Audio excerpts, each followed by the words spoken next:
we're going to talk about Curse City, which just reset today. It looks like it resets every 4 weeks. And sometimes people refers to Cintranos. That's because it's the cursed city of Cintranos. And the main thing I would say about this is that there is a hard and a normal mode. And every single day you get 8 keys. And the way that I approach this is that I will go on hard, go as far as I can, and then go over to the normal. Now, the hard is very hard. In 2024, my understanding is that only 43 people beat the entirety every month. Like, it's challenging. And it's mostly challenging because of the restriction of characters that you can take into each nodes, which gets very difficult towards the end. The other thing is that there are 3 keys on the map. We got one right here, which is very important. And then also there's one right there, which we're going to go for today. And then there's another one there. And then 3 keys, we get to go against the boss. And the boss is super important because it is one of the quests to get Marius. It's the second to the last one, I believe, or it's the last one. You have to beat this guy on hard difficulty. He's challenging even on normal. Whole other video about that. He's hard. And then also there are some extra ways. Of course, the final reward here. Carnage is a mythical, which is one of the free to play. But also there's these right here that have a shard that gives a chance at a mythical. And my suggestion is to save those and to open them when an event that comes up. Well, 2 different times, maybe personal CVC, or also we have these tournaments like one that's starting tomorrow, Champion Chase Tournament, because that right there, you can get the champions from anywhere. So saving characters or shards like that for this champion chase will, cut down the number of sacred shards one needs to finish it, right? Speaking of which, same thing is true of these pools right here. Like we got this Prism summon pool. The event ends in 1 day and 14 hours, but the opportunity to buy them ends in 14 hours. I'm being a crazy person, going for Leonardo. I'm going to throw somebody at it. But the thing is I don't want to open them today. I want to open them tomorrow, but I got to buy them today. So it's pretty much typical situation here on these Prism shards, where as long as you buy them before Thursday and then open them on Friday, you'll get the points. Now, I'm going to buy that, but while I am using my credit card, I'll draw your attention to the link in the description or the QR code on the screen. You're going to start off with 3 legendaries and 3 epic champions. Pay special attention to Ugo and Deacon. Promo code Monkey King will get you some Wukong. Oh no, what did I just do? I opened one accidentally. Why did I do that? I was, I actually see it right here. I got 4. I was just clicking, trying to do let's do it. I was trying to do that, but I accidentally clicked it. Well, so this is going to be not as great for tomorrow. It's okay, though. I will have 1 less tomorrow. Oh, well, it's a good thing that I'm also saving my fusions for tomorrow right here, right? I've got a whole bunch of these ready to go for tomorrow. So that was a little bit inefficient, although it would have been kind of bonkers if I would have opened up a Leonardo right there. Anyways, Curse City. Go at hard first, then tackle normal.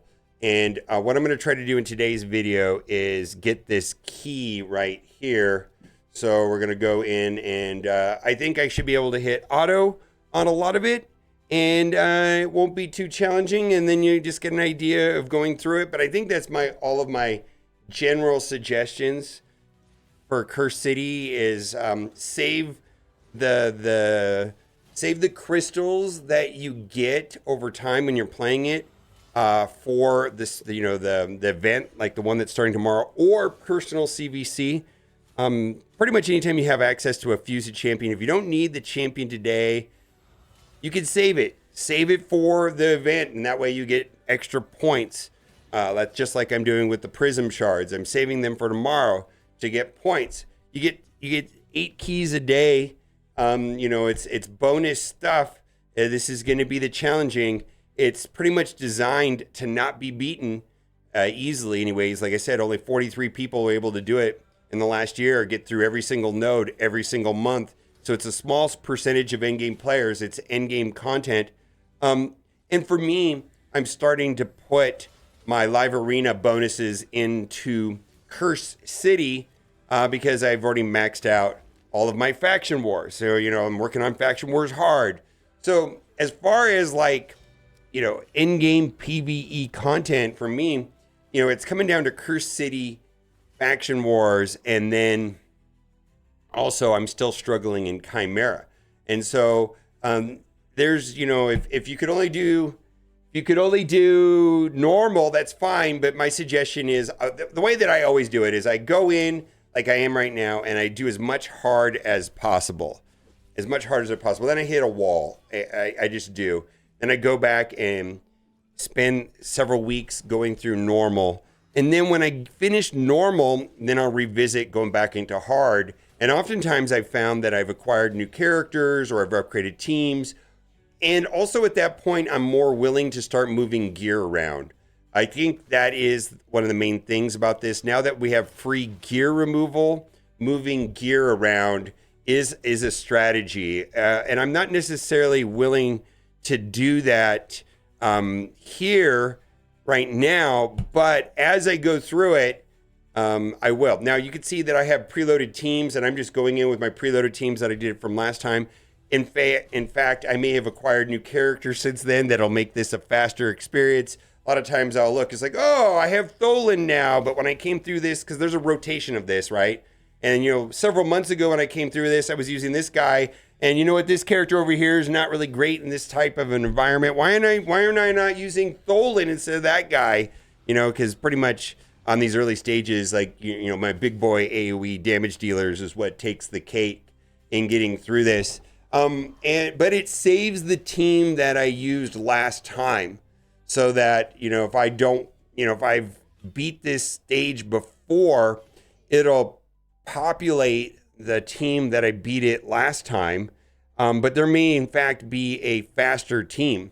So, for example, right here, maybe I don't want to take in Stultus and I want to take in Michelangelo because maybe Michelangelo is faster. It's just for kicks, it's like, and I have all the stars, right? So this might be a faster team. I'm just looking at what I have options for. We got a defense down. Yeah, this is great.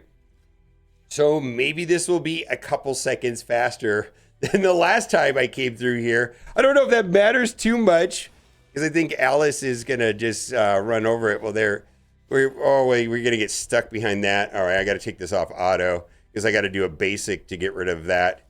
All right, there we go. Now we can go back on auto. That's such an annoying thing where you can't do damage to them, and then it's like you're not really focused on which one of your characters can strip away the positive effects on the other side, and then you have to take it off of auto to do a basic attack, for example, with Alice. So yeah, that was a little, you can see that was faster than the time before. Also, I've been upgrading my stats here, like I've been saying. So we are going to be going, I didn't look at that very closely, I just hit auto. I wonder if this is going to be a situation where I can get to the final boss. I know that in the last version of Curse City, a lot of people are using the Lemonisi, which was essentially a login champion to solo the boss. But I don't know if that's going to be an option. It's one of the harder things to do if I want to get Marius in the Marius missions, and Marius is considered to be the best legendary across the board out of all the legendaries. Easily hands down the best legendary. And so the Marius missions, hopefully you've already got Arbiter. Arbiter is like the first, and there's a total of 3 missions. One is Arbiter, which is pretty easy to get. Marius takes a while. Like, I've been playing the game for a year, don't have Marius yet. Can't wait till I get him. Definitely like a life goal here in Raid Shadow Legends.